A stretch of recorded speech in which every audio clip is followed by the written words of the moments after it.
అదరగొట్టే కారం రంగు రుచి ఆచి కారం పొడి. ఆ రెండు పార్టీల్లో జూబ్లీ హిల్స్ అభ్యర్థి ఎంపిక ప్రక్రియ క్లైమాక్స్ కి వచ్చేస్తుంది. సర్వే ఆధారంగా కాంగ్రెస్, 3-man కమిటీ ఆధారంగా బీజేపీ అభ్యర్థి ఎంపిక చేయబోతున్నాయి.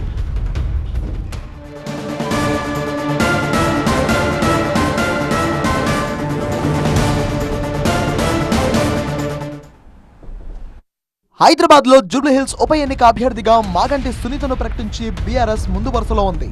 రాష్ట్రంలో అధికారంలో ఉన్న కాంగ్రెస్ పార్టీ, కేంద్రంలో అధికారంలో ఉన్న బీజేపీ ఇంకా అభ్యర్థుల బెటలోనే మునిగిపోయాయి.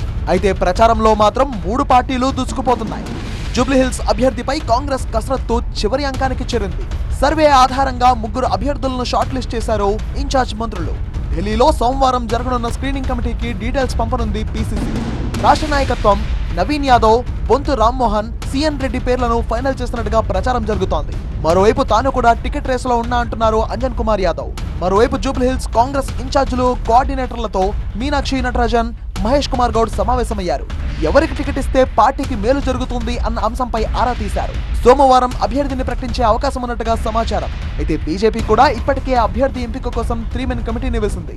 ఈ కమిటీ జూబ్లీ హిల్స్ నేతల అభిప్రాయాలను సేకరించింది. టికెట్ రేసులో లంకల దీపక్ రెడ్డి పేరు బలంగా వినిపిస్తోంది. కీర్తిరెడ్డి, ఆకుల విజయ, వీరపనేని పద్మ కూడా టికెట్ ఆశిస్తున్నారు. వీలైనంత త్వరగా అభ్యర్థిని ప్రకటించేందుకు కసరత్తు చేస్తున్నామన్నారు బీజేపీ నేతలు.